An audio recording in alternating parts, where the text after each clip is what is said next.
Padma had thought of leaving for Vedanta's fort, but she left for Ratri's house instead, hoping to catch her so-called accomplices. She still wanted time to think over the actions she would be executing. She had to remain here for now, but then after taking her revenge she had no idea what she'd do. I will be staying here in the city. Kripa narrowed his eyes. You mad lass. You are the best thing that has happened to us. She had to remain here for now, but then after taking her revenge she had no idea what she'd do. I will be staying here in the city. Kripa narrowed his eyes. You mad lass. You are the best thing that has happened to us. Mind you, I mean you were the one who found us that chariot and dug 2 holes in it to put the stones in it to ignite. You knew all of it. Padma grinned bashfully. You all need to survive without me. I know it'll be hard, but I think it is necessary. And also, speaking of packing, you don't seem to worry about that yourself. I don't believe in materialism, girl. He grinned, sipping his drink. Padma laughed, leaving him there as she made way to her room to pack up for her one last duty, only to be interrupted by another familiar face. Arjun, tall and muscular, though not as much as Kalki. His scar had almost healed now, just looking like an angry red welt across his face, but every time he smiled one could gauge his innocence from the lost bygone days. Where do you plan to go? He asked quietly. Does it matter? I helped you. You should worry about that. Arjun had a smile dancing over his lips. He was glad to be able to save Kalki, the so-called savior, but she didn't care to know much about that. She didn't believe in the horse shit. I heard you talking to Kripa. You don't want to leave with us. Ratri isn't as well. Why are you so worried about me? Why aren't you asking her to leave as well? Because he paused. If Ratri leaves, it'll be a problem, and eyes will turn towards her. And also, you are a valuable member. Come with us. And what do I get in return? Arjun had no answer. He pursed his lips and lowered his eyes. Not everything in life can be bartered in value terms. Padma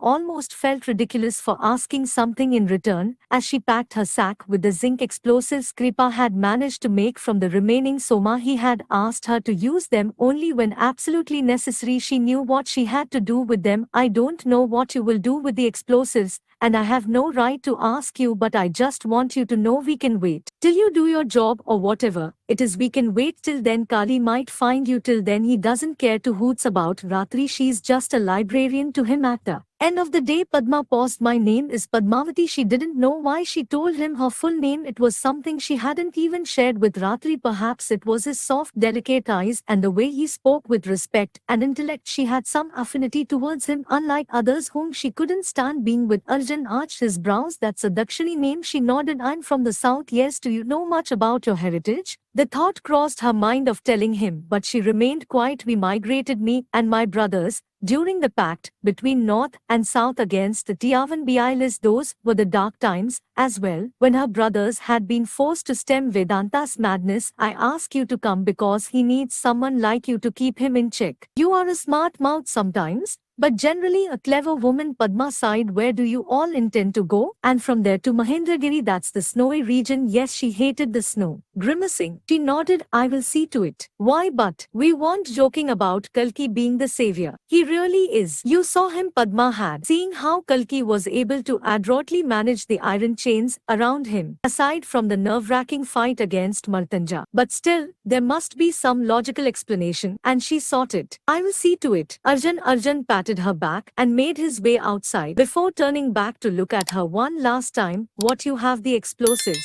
I know you must have a mission, but from what little I have seen, it's a horrible thing, and by the gods, it shouldn't be used often. I know that you'll be using it for some purpose that you find right. My father was murdered by a mlecha, and I hated them until I met Dattatreya. I never thought I would have pitied a man like him, but I did. I even pitied the woman, Durukti, who had invaded our land. He smiled to himself. It's easy to hate, but difficult to forgive. If more folks did the latter, I'm sure we would live in a more peaceful world. And he left the room after that with a heavy heart. Padma took the bag and slung it on her shoulders. She didn't know what to feel right now. She contemplated settling down. She had to think and react, think and react, think and... Arjun drank a little bit of wine for the first time, calming his senses, watching the shadows from the fire torches over the ceiling. Arjun blinked twice, realizing that the pedestal he sat on in the room shook a little. He turned comfortably only to find Kalki had woken up from his slumber, slowly getting up, setting his wine on the side. Arjun came to help him as Kalki held onto his ribs. He had grown so mature so fast. Kalki had a thick beard, growing like wild weed over his face, eyes that were tired, and hair that had grown scraggly. He had scars all across his body,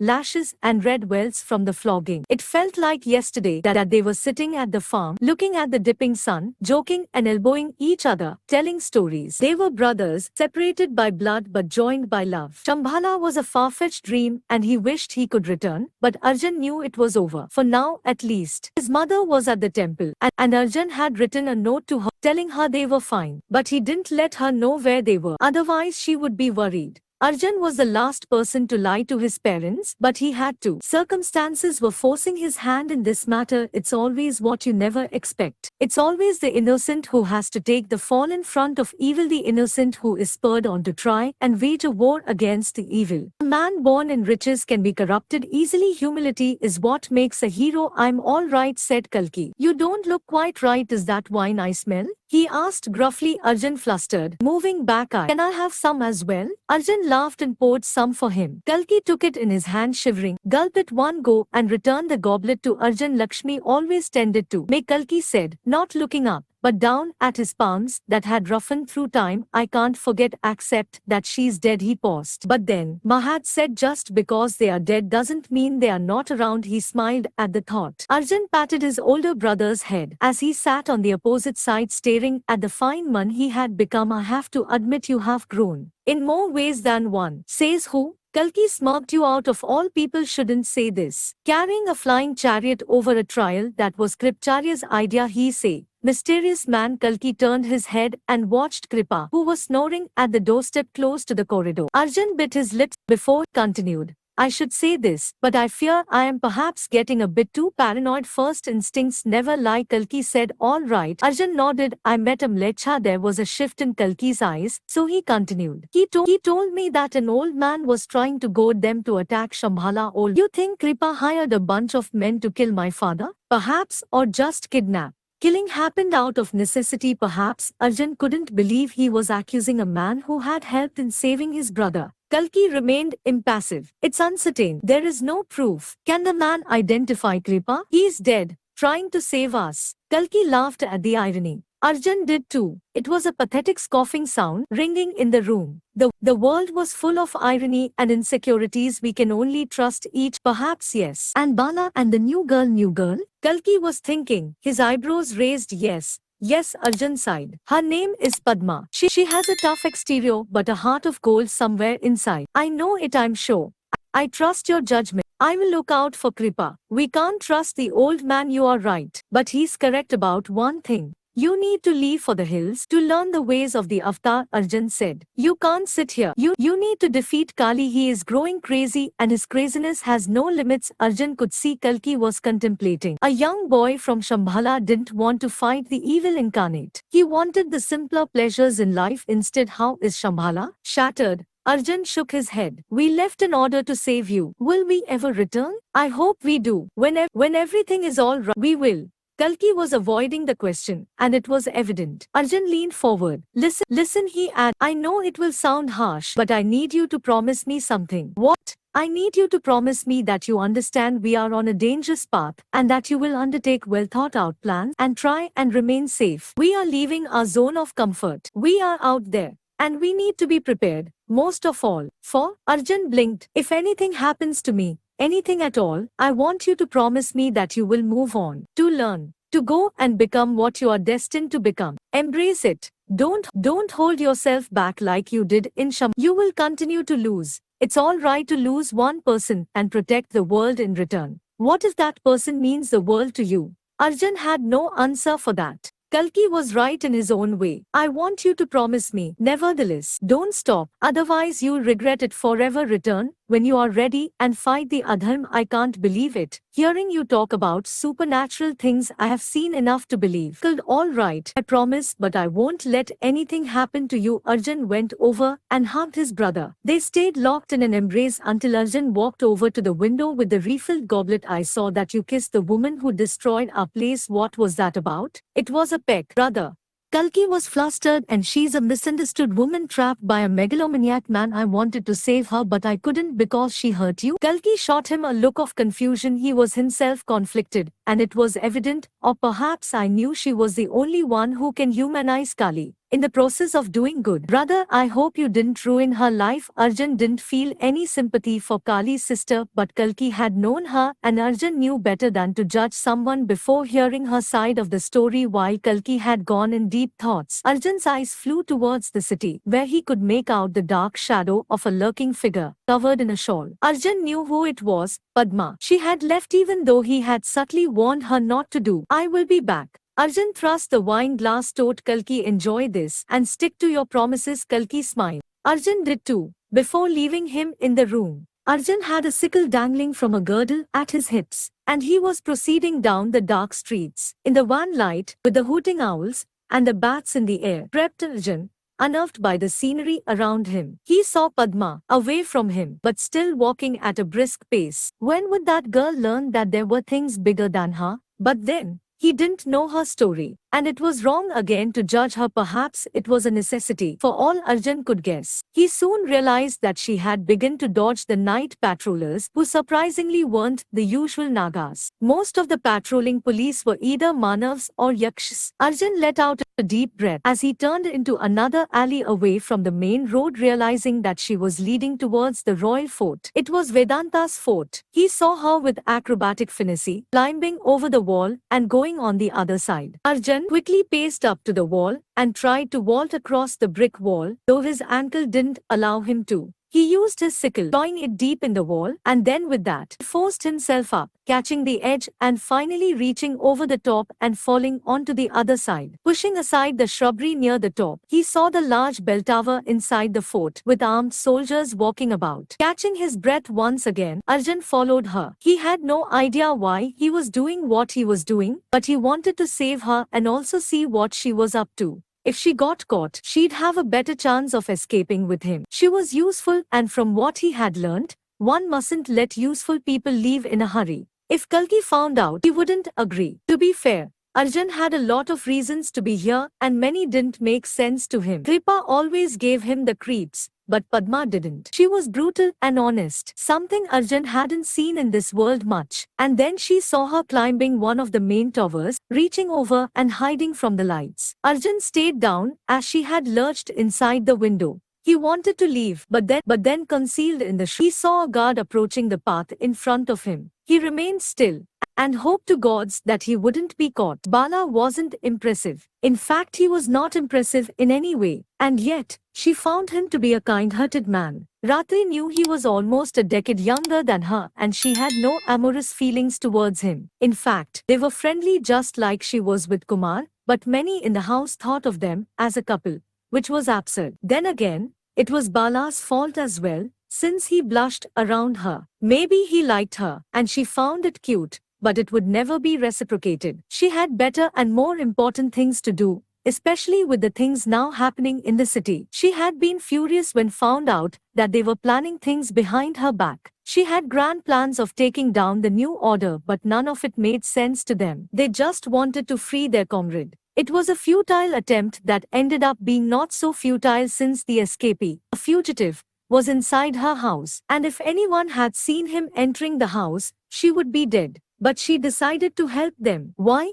It was because they reminded her a lot of Lakshmi. She had been a kind, adventurous soul who didn't listen to anyone but herself, and that's exactly how they were. They weren't bad people, they had different ways of doing things, and she shouldn't judge them for that. Except for the old Acharya. He was slimy, unintelligible, dirty, clumsy, and horrible in every sense. She hated the kind, the Acharyas, for having little knowledge and then using that knowledge to entice poor villagers into sending their children to them and earning a few coins. Education shouldn't be imparted around a tree. Ratri, while writing a few letters to the officials for the inauguration of the library, had sent out plenty of invites, even to the likes of the Tiavan Bialis. She had to act nice, portraying herself as a liberal. In the pool of light cast by the candle, she scribbled names and signed on papers. When she heard the footsteps, she looked up, and it wasn't Kumar. It was Bala. His tall, thick frame was covering most of the space in the room. It was a surprise to Ratri how big a Manav could be, in equivalence to a Rakshas. She continued to work, ignoring him, as he stood there, hands in the front, his make making a sound as its edges rattled over the floor.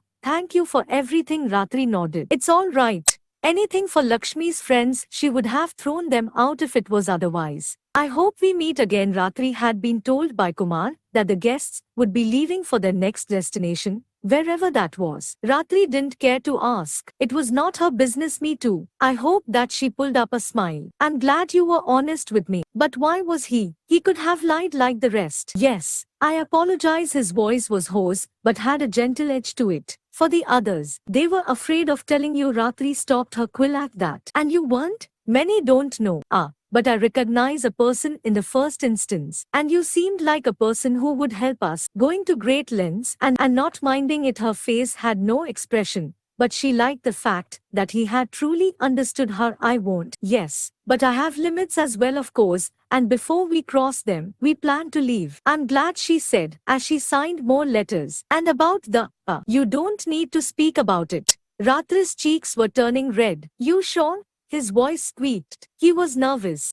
I'm sure. Believe me. Ratri shook her head, recalling all the days that had led up to this. The time she spent with Bala, it came like a fever rush. She had been a careless fool. She had been drinking a lot lately. Perhaps it was the way she mourned for Lakshmi, for not having a family, for living with a yaksh. She had no lover. It was her choice, of course, but there were days when the stars would speak back to her, and she would know she was going delusional. On one of those nights, Bala had caught on to her. She was standing on the roof, at the edge, and before she could fall and break her limbs, he had grabbed her and pulled her towards him.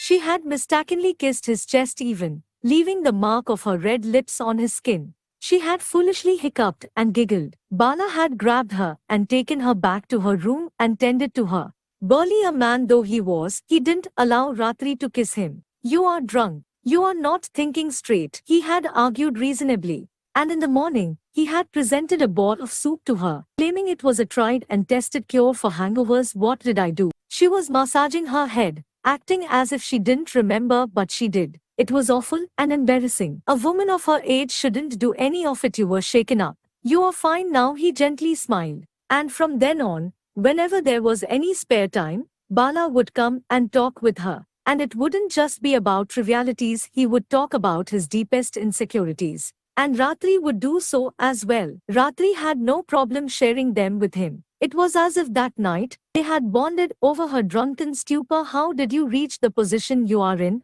Lady Ratri? He had asked. She had bad memories about it. I wasn't always so taciturn and serious. I had a sister back in Shambhala, Lakshmi's mother, but in order to learn, I had dressed up as a boy and left to study in a Gurukul. Back then, girls weren't allowed education. In fact, even now also, girls aren't given the same treatment. I didn't care. I cut my hair, strapped my breasts, and left for it. And that was where I learnt the most. I'm surprised no one wondered how there could be such a beautiful boy amongst them. Bala had joked. It became worse though, she sighed, looking down. The Gurukul. It had bad days, especially towards the end, when during a bath, the Acharya caught me, saying I didn't have the body of a boy, but of a girl. He forced me to leave. I begged him. He told me I could stay. But I had to. She shook her head. I had to pleasure him. She was tearing up now. Even as Bala tried to dispel her bad memories by hugging her tightly, I was confused and broken. He forced himself on me, and I stayed there. The nights were painful, and I wanted to go home. But I knew if I go back, I wouldn't be able to complete what I had started.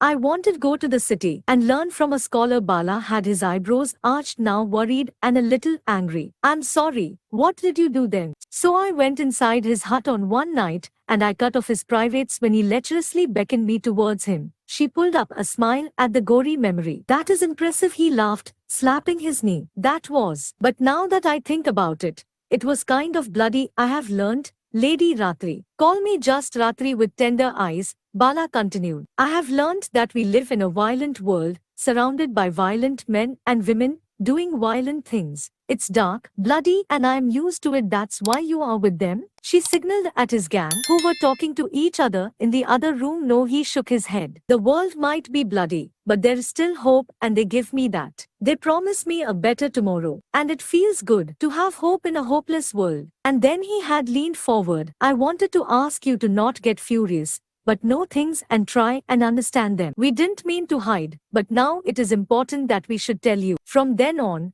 He had revealed the plan because he trusted her. And it was nice to be trusted, even by a tavern guardsman. She had sent Kumar to spy on them, to know their moves so they wouldn't make a stupid mistake. She wanted no damage to come to her, but at the same time, she didn't want Bala to get in trouble either. It was nice talking to someone